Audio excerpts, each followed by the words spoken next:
देंगे। मेरी मम्मी मुझे नहीं जाने देगी। हम लोग लड़की होकर जाने को तैयार हैं और तुझे लड़का होकर रात में घूमने से डर लग रहा है। मैंने तो ऐसे किसी वाटर पार्क के बारे में नहीं सुना जो रात में खुला रहता है। निहारिका ने अपने दोस्तों को वाटर पार्क के एडवर्टाइजमेंट का फोटो दिखाया तो उन्हें विश्वास हो गया। निहारिका के पापा ने दूसरी शादी की थी। निहारिका अपनी दूसरी माँ को बिल्कुल पसंद नहीं करती थी। सैटरडे को रात के 10 बजे निहारिका जब वाटर पार्क जाने की तैयारी कर रही थी तो उसकी माँ ने उससे पूछा, निहारिका इतनी रात में कहाँ जा रही हो? आपसे मतलब 50 बार कहा है कि मैं कहीं घूमने जाऊं और किसी भी टाइम पर जाऊं, आपको मुझे रोकने या टोकने की कोई जरूरत नहीं है, लेकिन कम से कम बताकर तो जाओ कहाँ जा रही हो। निहारिका ने अपनी माँ को कुछ नहीं बताया और बैग उठाकर निकल गई। उसके दोस्त आर्यन और पूजा बाहर कार में इंतजार कर रहे थे। वे लोग गूगल मैप के हिसाब से ड्राइव करने लगे और लगभग 1 घंटे बाद नोएडा पहुंच गए। गूगल मैप के हिसाब से तो वाटर पार्क यही होना चाहिए। यहाँ तो कुछ भी नहीं सिवाय वीरान सड़क और पेड़ों के। तुम लोग अपने मोबाइल से लोकेशन चेक करो। आर्यन और पूजा ने अपने मोबाइल में लोकेशन चेक की, लेकिन तीनों के मोबाइल अचानक बंद हो गए। हमारे फोन को क्या हो गया? तीनों को अपने मोबाइल में भयानक चेहरा दिखाई दिया। वाटर पार्क में स्वागत है। कार के दरवाजे अपने आप खुल गए। तीनों को ऐसा लगा जैसे कोई उनका हाथ पकड़कर उन्हें कार से बाहर खींच रहा है। जब वे कार से बाहर निकले तो उन्हें वाटर पार्क का बड़ा सा गेट दिखाई दिया। वो रहा वाटर पार्क, आखिर हमें मिल ही गया। लेकिन अभी जो कुछ हमारे साथ हुआ उसका क्या? मोबाइल से वो आवाज और कार के दरवाजे अपने आप खुल जाना। छोड़ना, पार्क में चलते हैं, मौज मस्ती करते हैं। तीनों जब वाटर पार्क के अंदर गए तो वाटर पार्क का दरवाजा अपने आप बंद हो गया। यहाँ तो कोई नहीं है। क्या सिर्फ हम 3 लोग यहाँ पहुँचे हैं? तीनों को अपने सामने टिकट काउंटर दिखाई दिया। जब वे काउंटर पर पहुंचे उन्होंने देखा कि शीशे के अंदर एक आदमी बैठा हुआ है जिसके नुकीले दांत हैं और उसके मुंह पर खून लगा हुआ है। वाटर पार्क में आपका स्वागत है। जो यहाँ आता है फिर वो वापस नहीं जाता। तीनों दोस्त डरकर वहाँ से भाग निकले। वे दरवाजे से बाहर जाना चाहते थे, लेकिन अचानक उनके सामने से जमीन खिसक गई और एक स्विमिंग पूल बन गया। उन्होंने देखा कि स्विमिंग पूल में ढेर सारी लाशें पड़ी हुई हैं। निहारिका, कि तुमने मुझे कहाँ फंसा दिया? यहाँ सिर्फ भूत है और मरे हुए लोग दिखाई दे रहे हैं। तभी अचानक तीनों को किसी ने पीछे से धक्का देकर स्विमिंग पूल में गिरा दिया। पीछे एक चुड़ैल थी।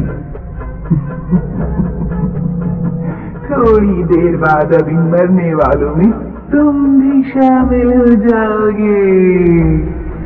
तीनों दोस्त मदद के लिए चीखने लगे। चिल्लाने का कोई फायदा नहीं, क्योंकि यहाँ तुम्हें बचाने वाला कोई नहीं। तभी अचानक निहारिका की माँ वहाँ आ गई और उसने आग बुझाने वाला सिलेंडर चुड़ैल के सिर पर दे मारा। चुड़ैल का सिर धड़ से अलग हो गया। निहारिका की माँ ने तीनों दोस्तों को स्विमिंग पूल से बाहर निकाला। चारों ने मिलकर चुड़ैल के धड़ को स्विमिंग पूल में फेंका। फिर निहारिका की माँ ने स्विमिंग पूल में पेट्रोल डालकर उसमें आग लगा दी। तीनों लोग दीवार से कूदकर वाटर पार्क से बाहर आ गए। निहारिका अपनी सौतेली माँ के गले लिपटकर रोने लगी। मुझे माफ कर देना माँ, आज तक मैंने आपको माँ कहकर नहीं बुलाया और हमेशा आपसे बुरा व्यवहार किया। इतना सब सहने के बाद भी आपने मेरी जान बचाई। आप यहाँ तक कैसे पहुँची? जब तुम बिना बताए घर से चली आई तो मैंने तुम दोनों की कार का पीछा किया, लेकिन मैंने अपनी कार बहुत पीछे रखी ताकि तुम्हें इस बात का एहसास ना हो कि मैं तुम्हारा पीछा कर रही हूँ। मैं भले ही तुम्हारी असली माँ नहीं हूँ, लेकिन मैं तुमसे प्यार करती हूँ निहारिका।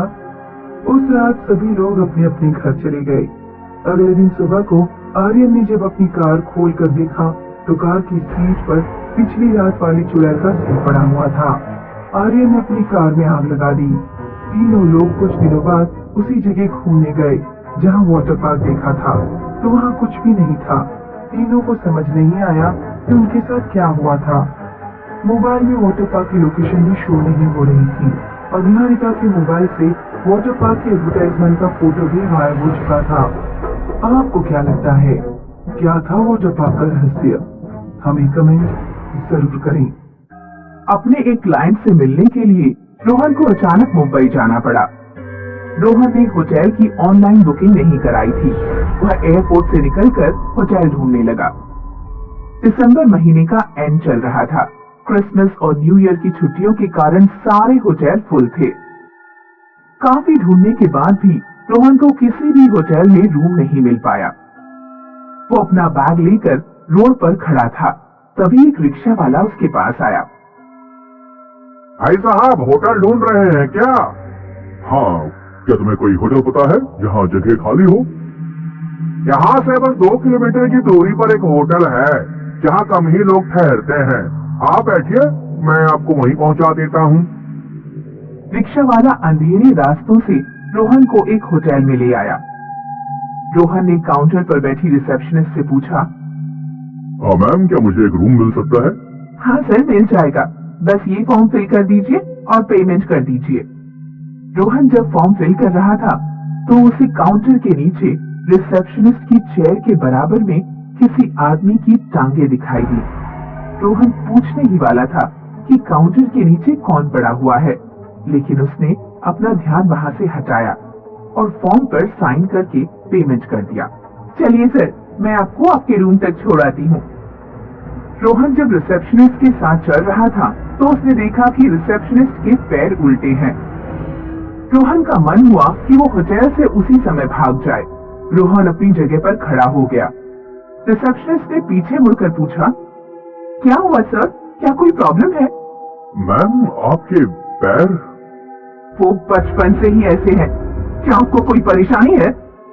रिसेप्शनिस्ट की आवाज में नाराजगी देखकर रोहन समझ गया कि उसे पैरों के लिए नहीं ठोकना चाहिए था। रिसेप्शनिस्ट उसे रूम नंबर 61 में छोड़कर चली गई। रोहन थका हुआ था, इसलिए वह हाथ मुंह धोकर सो गया। कुछ देर बाद दरवाजे पर खटखट की आवाज से रोहन की आंख खुल गई। कोई बहुत तेजी से दरवाजा खटखटा रहा था। रोहन ने जाकर दरवाजा खोला। रिसेप्शनिस्ट एक बड़ी ट्रे लेकर खड़ी थी। सर, आपका खाना। लेकिन मैंने तो खाना मंगाया ही नहीं था। सर, ये होटल की तरफ से फ्री है। आप एक बार खाना खाकर जरूर देखिए। रिसेप्शनिस्ट खाना देकर चली गई। रोहन जाकर दोबारा सो गया। 1 घंटे बाद वो फिर उठा और उसने खाने की प्लेट हटाकर देखी। रोहन की आंखें फटी रह गई। प्लेट में एक कटा हुआ सिर रखा था। रोहन घबरा गया। सुबह के 3:30 बज रहे थे। उसने अपने एक दोस्त को कॉल किया जो मुंबई में रहता था, लेकिन दोस्त ने फोन नहीं उठाया।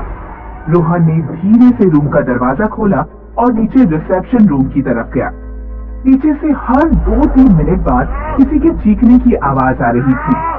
रिसेप्शन काउंटर के बराबर में एक दरवाजा था।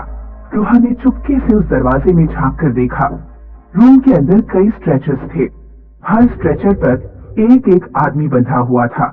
रिक्शा वाला एक एक करके स्ट्रेचर को रिसेप्शनिस्ट के पास ले जाता और ये रिसेप्शनिस्ट हर आदमी की गर्दन काट देती। अब ऊपर जाओ और रूम नंबर 61 वाले को पकड़ कर लाओ। इससे पहले कि रिक्शा वाला दरवाजे की तरफ मुड़ता, रोहन तुरंत काउंटर के नीचे जाकर छुप गया। काउंटर के नीचे एक बिना सिर के आदमी की लाश पड़ी हुई थी। लाश की बदबू से रोहन का बुरा हाल हुआ जा रहा था। वह किसी तरह मुंह बंद करके कुछ देर काउंटर के नीचे छिपा रहा। जब रिक्शा वाला ऊपर चला गया तो रोहन काउंटर से बाहर निकला और होटल छोड़कर भाग गया। कुछ दूर भागने के बाद जब रोहन ने पीछे मुड़कर देखा तो रिसेप्शनिस्ट और रिक्शा वाला, जिनके चेहरे अब भयानक थे, रोहन की तरफ दौड़े चले आ रहे थे। रोहन अपनी पूरी ताकत से दौड़ा। उसे रास्ता समझ नहीं आ रहा था। वो बस सीधा भागता गया।